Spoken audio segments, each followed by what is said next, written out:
प्रिय विद्यार्थियों, सुप्रभात। आज हम कक्षा 12 हिंदी अनिवार्य में संकलित पाठ तौलिए पढ़ने जा रहे हैं। आपने इस पाठ का प्रथम भाग यानी कि कल भी हमने एक वीडियो बनाया था, उस वीडियो के आगे से आज हम फिर पुनः शुरू कर रहे हैं।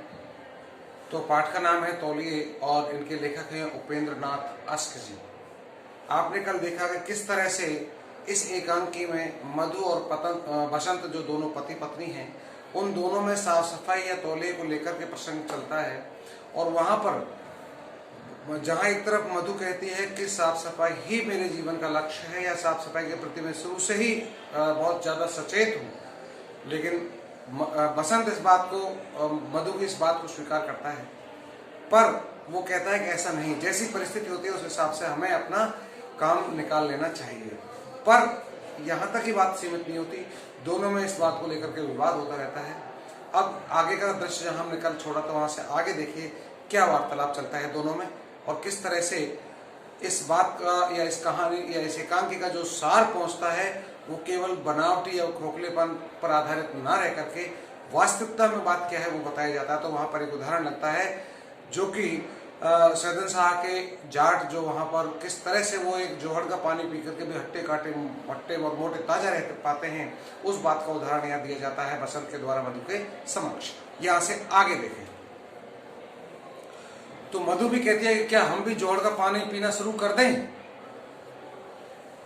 बसंत बोला कि तुम इस बात पर इतनी विषाक्त हंसी बिखेर सकती हो। तुम्हें मालूम हो कि अमेरिका के डॉक्टर वही रहे, एक जाट के रक्त का उन्होंने विश्लेषण किया, मालूम हुआ कि उसमें रोग का मुकाबला करने वाले कीटाणु, लाल कीटाणु रोग की मदद करने वाले कीटाणुओं से कहीं ज्यादा हैं। तब उन्होंने वहां के लोगों की खुराक का निरीक्षण किया, पता चला कि अधिकतर दही और लस्सी का प्रयोग करते हैं और दही में बहुत सी बीमारियों के कीटाणुओं को मारने की शक्ति है। तो बीमारी का मुकाबला नजाकत और नशापतों से नहीं होता, बल्कि शरीर में ऐसी शक्ति उत्पन्न करने से होता है। ये बात उन्होंने मधु के समक्ष बसंत ने कही। तो मधु बोली कि मैंने चूहा शहंशाह की बात सुन ली, मैंने तौलियों से शरीर के लाल कीटाणु फैले या श्वेत, मुझे इससे मतलब नहीं। मैं इतना जानती हूँ कि बचपन से ही मुझे सफाई पसंद है, मामा जी के यहाँ रही। इतना कहती उतने में ही बसंत बीच में बोल जाता है कि तुमने फिर अपने मामा और मौसा की कथा छेड़ी। मामा ने विलायत हुए किंतु इसका मतलब यह तो नहीं है कि वो जो कहते हैं वो वेद वाक्य है। तुम उस दिन तुम्हारे मौसा के थे, उन्होंने हाथ धोए तो मैंने कभी भूल से तौलिया पेश कर दिया। उन्होंने दांत निपोड़ते हुए मैं किसी दूसरे के तौलिए से हाथ नहीं पहुंचता और वह अपने रूमाल से हाथ पहुंचने लगे। मैं पूछता हूं अगर वो उस तौलिए से हाथ पहुंच लेते तो क्या उन्हें कोई बीमारी चिमट जाती। मत बोली अब यह तो तुम जानो या वो जाने। लेकिन बसंत बोला और तुम्हारे मामा जी, तुम्हारे जाने के एक दिन बाद मैं उनके वहां गया, रात वहीं रहा। दूसरे दिन मुझे सीधे दफ्तर आना था, कहने लगे हजामत यहीं बना लो। मैंने कहा मैं एक दिन छोड़कर हजामत बनाता हूँ, तो मुझे कोई ऐसी जरूरत नहीं। जब उन्होंने अनुरोध किया तो मैंने कहा अच्छा बनाए लेता हूँ। तब वे एक निकृष्ट सा रेजर ले आए और कहने लगे कि मैं अपने रेजर से किसी दूसरे को हजामत नहीं बनाने देता, इसलिए मैंने मेहमानों के लिए दूसरा रेजर रख छोड़ा है। तो क्रोध के मारे मेरा रक्त खोल कर उठा। मैंने अपने आप को रोक कर मैंने इतना कहा कि रहने दीजिए, मैं घर जाकर सेव कर लूंगा। यानी कि वहां पर उसके मामा जी का उदाहरण उन्होंने उसके समक्ष पेश किया। फिर बसंत कहता है कि इस पर शायद उन्हें मालूम हुआ कि मुझे उनकी बात बुरी लगी और उन्होंने मुझे अपने ही रेजर से हजामत बनाने पर विवश कर दिया। किंतु मेरे हजामत बनाने के बाद मेरे ही सामने ब्लेड उन्होंने लान में फेंक दिया और नौकर से कहा कि रेजर को स्टरलाइज कर लाएं। नकल उतारते हुए मामा जी की नकल करते हैं। तो इसी तरह से मधु अपने मामा के उदाहरण भी वहां पर मधु के समक्ष बसंत कहता है। मधु कहती है मैं कहती हूँ कि जब आपके स्वभाव से परिचित नहीं उसको बुरा लगा तो स्वच्छता की भावना भी काव्य और कला की ही भांति होती है। बसंत बोला आगे कि क्यों काव्य और कला को अपनी इस घृणा से घर्षित क्यों। तुम्हारे ऐसे वातावरण से पले हुए सब लोगों की नशाफत से में नफरत की भावना काम करती है, शरीर से गंदगी से, जीवन से नफरत। मधु चुप रहती है। बसंत और फिर बोला कि मुझे जीवन से घृणा नहीं, मुझे शरीर से भी घृणा नहीं, और मैं सच कह दूं मुझे गंदगी से भी घृणा नहीं है। मधु बोलती तो फिर कूड़ों के ढेर पे बैठी है जाके, जब तुम्हें गंदगी से ही यदि परहेज नहीं है तो। बसंत फिर कहता है कि मुझे गंदगी से घृणा नहीं, किंतु मैं गंदगी पसंद नहीं करता। बड़ा नाजुक सा फर्क है। यदि हमें जीवन का सामना करना है तो रोज गंदगी से दो चार होना पड़ेगा। फिर इससे घृणा कैसी? जिन गरीबों को तुम अपने बरामदे के फर्श पर पाँव न रखने दो, मैं उनके पास घंटों बैठ सकता हूँ। यानी कि ये बात बहुत महत्वपूर्ण है बसंत की ओर के यहाँ से, कि गंदगी से घृणा नहीं होना और गंदगी के पसंद करना, इन दोनों में ना पसंद करना, ये दोनों में ही बहुत फर्क होता है। यानी गंदगी से घृणा नहीं, परिस्थिति आ जाए तो गंदगी के सामने भी निकलना पड़ता है, तो वो एक अलग बात है। बसंत बोला, और मैंने ऐसे गंदे इलाकों में जीवन के निरंतर कई वर्ष बिताए जहां तुम्हारी स्वच्छता की सनक तुम्हें गुजरने तक ना देती, समझी? मधु बोली यहीं पर कि अब तो तुम अब विपन्न नहीं, यानी अब तो संपन्न हो। अब तो आप गंदे इलाके में नहीं रहते। विपन्नता की व्यवस्था में तो मैं समझ सकती हूँ, किंतु गंदेपन का स्वभाव मेरी समझ से दूर की वस्तु है। बसंत बोला, तो तुम्हारे विचार से मैं स्वभाव से गंदा हूं? मधु बोली, मैं कब कहती हूँ तुम स्वभाव से गंदे हो? ऐसे दिन, बसंत बोला कि ऐसे दिन मुझ पर आए हैं जब एक बनियान पहने मुझे कई दिन गुजर जाते थे, उसे धोने का अवकाश न मिलता था, और अब मैं दिन में 2 बार बनियान बदल लेता हूं। अगर ये गंदेपन की आदत है तो? मधु उसी हंसी के साथ कहते, मैं कब कहती हूं? यानी कि हम यदि इस पाठ को इस तरह पढ़ें और एकांकिका का पढ़ें तो कोई विशेष समझने लायक ऐसा बिंदु नहीं है। फिर भी मैं पाठ के इस पूरे सार को बताते हुए आपको इस पाठ को इसी अपने वीडियो में समाप्त करना चाहूंगा, चूंकि बहुत लंबा पाठ है ये, और इसको अपन एक पाठ करें तो 4 वीडियो में पूरा नहीं हो सकता।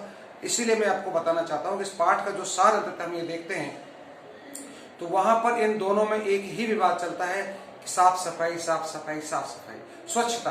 पर बसंत इस बात को कहता है स्वच्छता का बेशक ध्यान रखना चाहिए, लेकिन किसी भी बनावटीपन के अनुसार स्वच्छता का ढोंग करना मुझे पसंद नहीं है।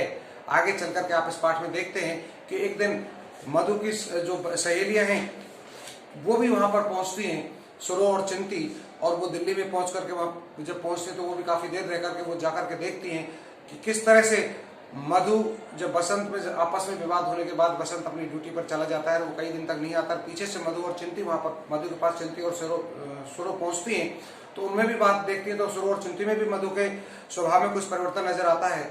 लेकिन फिर पुनः उस बात को लेकर उनके जाने के बाद में जब उनकी एक नौकरानी के द्वारा ये पूछा जाता है तो वहां पर भी मधु थोड़ी चिंतित सी, उदास सी होती है अपने पति के बिना, चूंकि पति बिना बताए चला जाता है। 2 महीने बाद फिर उनके आने की बात जब छिड़ती है तो वो बहुत ज्यादा अपने आप में हतोत्साहित सी महसूस करती है कि मेरे द्वारा इस तरह का व्यवहार करने के कारण ही हो सकता है बसंत मुझसे नाराज होकर के चला गया, लेकिन ऐसा नहीं था। बसंत किसी काम से अपने ड्यूटी पर गया था, अपनी नौकरी जो उसे करनी थी अपने साहब के पास गया था, लेकिन वहां वैसे जैसे ही वो स्वतंत्र होता है, वहां से फ्री होता है, उसको छुट्टी मिलती है, वापस जब घर आता है तो फिर आकर के वही बात सामने फिर मधु और बसंत के बीच में छिड़ जाती है। क्योंकि वहां आने के बाद में वो तो वही अपने आराम से खुले मिजाज से वो कहते हैं कि आप 4 दिन सफर करके आए हो, आप जाइए, स्नान करिए, नहाइए, धोइए, ये सब वार्तालाप उनके अंतर्गत होता है। लेकिन वहां पर भी बसंत उसको उसी मजाक के तौर पर, अंदाजे तौर पर कहता है और मधु को वो भी फिर बुरा लगने लगता है। तो हम पाठ के लास्ट में आपको यहाँ ये बता सकते हैं कि इस एकांकी के माध्यम से पाठ के अंत में आकर के फिर वही दोनों में विवाद पुनः एक बार सुलझने की दौर पर आता है। वहां पर बसंत और मधु दोनों, क्योंकि काफी दिन के बाद में बसंत का घर पर आगमन हुआ है, तो वहां पर भी फिर मधु उसी बात को लेकर के फिर छेड़ देती है कि आपने फिर वही गीले तौलिए से पहुंच लिया जैसे मधु और चिंती हाथ पहुंच करके गई थी। तो वहां पर भी इस बात को उनको विवाद की स्थिति में या साफ सफाई के दृष्टिकोण को फिर सामने लाके खड़ा कर दिया जाता है। और फिर मैं आपको ये कह सकता हूँ इस पाठ के माध्यम से उपेंद्र नाथ अष्ट जी ये बताना चाहते हैं कि किस तरह से मधु और बसंत दोनों के बीच में ये वार्तालाप चलने पर साफ सफाई स्वच्छता के ध्यान की बात को मद्देनजर रखते हुए दोनों फिर लास्ट में ये निष्कर्ष निकालते हैं अष्ट जी कि यहाँ एक तरफ जो बनावटीपन दिया गया है उस बनावटीपन को, खोखलेपन को नहीं मानते हुए वास्तविकता से हमें साथ रहना चाहिए। और यही इस पाठ का लास्ट है जिसे मैं आपको बताना चाहता हूँ। यहाँ पर पाठ के लास्ट में आप देख सकते हैं कि ये कहा गया है कि हमें किसी भी तरह से बनावटीपन और दिखावटीपन से दूर रहना चाहिए। वास्तविक साफ सफाई क्या है उसका ध्यान रखें, खान पान के प्रति सचेत और सावधान रहें। यदि अच्छा खान पान है, अच्छी रहन सहन है, अच्छी अपना व्यवहार है तो आप हर जगह अपने आप को सफल महसूस कर सकते हैं। तो इस तरह से यही बात यहाँ पर सामने आती है। तो हम पाठ के लास्ट में उपेंद्र नाथ अष्ट जी के द्वारा बताए गए इस बात को हम समझ सकते हैं। और लास्ट में हम यही कहेंगे कि हमें जो भी स्थिति हो उन सब स्थितियों से अलग हटते हुए, और पाठ का सार जो हमें इस बात को संकेत करता है कि हमें किसी भी स्थिति में बेशक जो आत्मीयता है उस आत्मीयता को हमें बना के रखना चाहिए, अपितु जो स्वच्छता और सफाई का जो स्वरूप है उसे भी स्वीकार करके रहना चाहिए। ना सफाई या स्वच्छता को नकारना नहीं है, दोनों को मानना है, लेकिन उसके साथ में उसके अंतर्गत आत्मीयता का भाव होना चाहिए। केवल उसे दिखावटीपन या बनावटीपन के अंतर्गत नहीं रखने चाहिए। अर्थात हम कह सकते हैं कि जीवन में जो हमारा वास्तविकता जो रहस्य है वो बाह्य तड़क भड़क से नहीं होता। हम तड़क भड़क तो दिखा सकते हैं, लेकिन अंदर यानी अपने हृदय की आत्मीयता या अंतर का जो दृढ़ता है वो हमारा बनावटीपन नहीं होना चाहिए, उसमें आत्मीयता होनी चाहिए। बस यही इस पाठ का सार है। तो इस तरह से मैं आप चाहता हूँ ये पाठ आपका आज समाप्त करता हूँ और इस तौलिए के माध्यम से, इस तौलिए एकांकी के माध्यम से उपेंद्र नाथ अस के द्वारा बताए गए इन विचारों को अपने जीवन में हमें ढाल लेना चाहिए। यानी कि हमारे मन और हृदय में एक दूसरे के प्रति, परिवारजनों के प्रति आत्मीयता का भाव होना आवश्यक है। इसी के साथ ये पाठ समाप्त होता है। आप सभी को बहुत बहुत धन्यवाद।